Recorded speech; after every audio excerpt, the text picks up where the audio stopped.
Good Friday morning, everybody, and welcome on into this morning's FreightWaves Now Community Spotlight. I'm Kaylee Nix here with Mary O'Connell. Today we are talking all things cold chain. She is our host and writer of Running on Ice. Mary, thank you for being here. Anytime, guys. I think it's very appropriate that Running on Ice is on Fridays because Friday is arguably the coolest day of the week, and we have the coolest community in freight as well. I agree with that absolutely wholeheartedly. And we've got another great topic for discussion today, and we're talking about e-commerce in the grocery store. And no, this doesn't necessarily just restrict itself to Instacart or to DoorDash or to the way that you typically think about e-com in the grocery store in relation to gig workers. It's a little bit bigger than that. Talk to us a bit about your episode. So today we kind of get into the finer nuances of, that e-commerce aspect of the grocery store. And like you said, it's not necessarily just DoorDash or Instacart or Shipt if Shipt still exists. I don't know if it does or not. Moving on, it's more common in, that curbside pickup where, that employee comes out, loads up your car, et cetera, et cetera. And so basically we've talked to Phononic before. Again, we talked to Dana Krug, and we talked about their, special cooling system and kind of how those totes work. But today we dug into how do those totes actually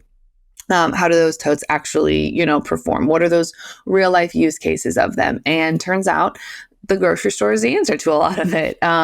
And so basically if you're that associate going through the store and picking the order that someone has placed, you can take the frozen goods directly from the freezer, put them in this tote, and it stays at that temperature. So that way you don't have to worry about if I'm picking a couple orders, how fast can I get them done before these popsicles or this ice cream or anything else loses its temperature or goes outside of, its desired temperature controlled zone.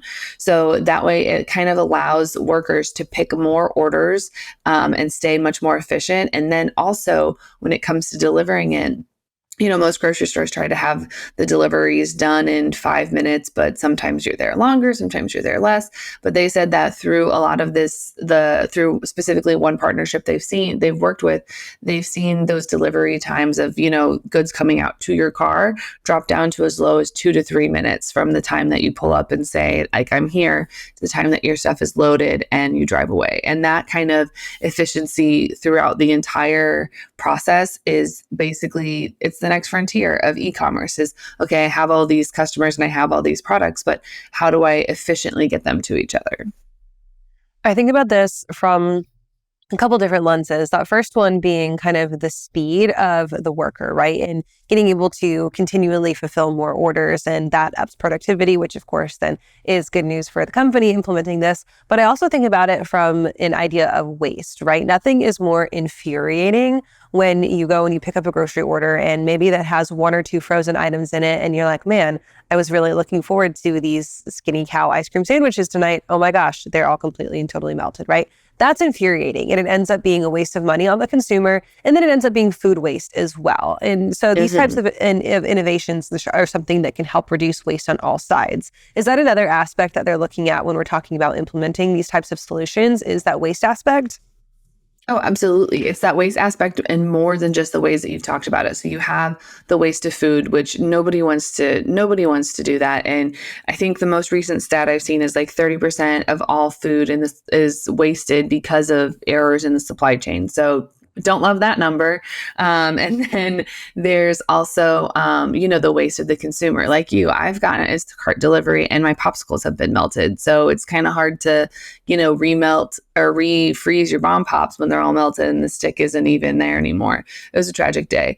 But it's also down to that labor waste. So for example, we all know that staffing is a little difficult right now, especially on the retail level. So because they have had stores that have been able to utilize these totes, they've been able to have people come in and work whenever they want, or whenever they have the availability to. So whether it's, 6 a.m. or the middle of the night, because these totes can keep everything at a specific temperature for a very long time, you don't have to worry about that freezer space that exists in those walk-ins, in those deep freezes. And so that way it really kind of helps, plan for schedule and labor and everything like that. Because on the flip side, nobody wants to go to the grocery store and then have to fight the online order pickers to get to the same, like to get to your groceries. Like that's not fun. We've all done it. It's a very obnoxious, but the fact that you could remove a lot of that aspect from it by having people come and do everything like overnight, that is fantastic. Not only because, you have them all in these totes, and then the totes, obviously they come back and they're reused all the time, but it cuts down on the amount of time you need in the blast freezer. So if you're that worker delivering stuff out to the car and it's a rainy day, I don't have to go out, get completely soaked, putting stuff in people's car, come back in and pick out another order from the walk-in freezer, or I'm just wet and walking into freezers all day long. That's not fun. I wouldn't want to do it. I would probably quit that job that day. But that, because they're eliminating that need to go into that freezer or that walk-in, it's kind of also helping reduce the amount of turnover or waste on the labor front as well, not only on the food chain and the energy consumption. It's kind of a win all the way around. So the last lens I want to talk about this in is the adoption of these big box stores and their ability to implement some of this technology, right? I think about like Walmart or Target or even like a wholesaler like Costco or Sam's Club. If they're looking to get into these things, you typically see folks walking around these particular stores either laden down, if you're looking at the pickers, right? Laden down with lots of baskets of lots of orders, and they're doing all of these things at one time. Walmart's got a pretty good system in place for it. Target was working with Shipt, which is why that comment brought this into the forefront of my mind. But these bigger box retailers, these wholesalers, have an opportunity here for this type of delivery.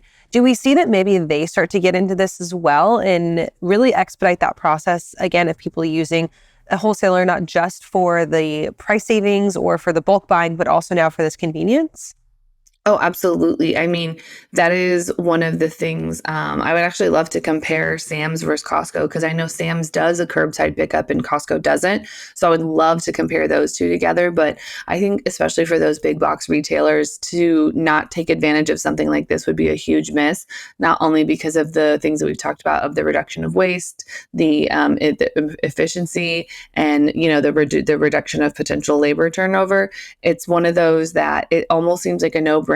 And if it comes down to, okay, I need to go buy yet another freezer or a refrigerator to sit at the front of the store, or like the grocery store, it's a regional grocery store by me, they had to take out their customer service counter and move it to like a check stand where to accommodate extra fridges and freezers and shelving for those kind of Instacart and those e-commerce pickups. So if there's a way to kind of reduce the amount of space it takes up in a store, absolutely.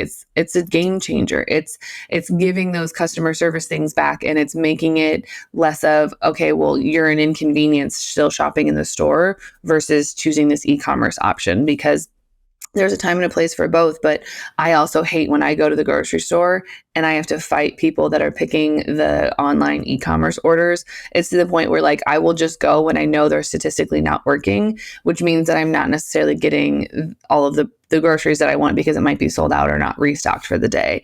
So it's really, I mean, it's something that a lot of people should be adopting. And it's definitely a new frontier when it comes to the world of how we choose to get our groceries. Mary, when it comes to the show coming up later on this afternoon, where can people go to get that, and the newsletter as well? Well, just keep watching YouTube right here. You can subscribe to FreightWaves on YouTube. Make sure to get that notification bell so you catch all of our new shows. And then if you want to read the newsletter that comes out later today, both the newsletter and the show come out at 2 p.m. So I would recommend watching the show and then over reading the newsletter to see what happens.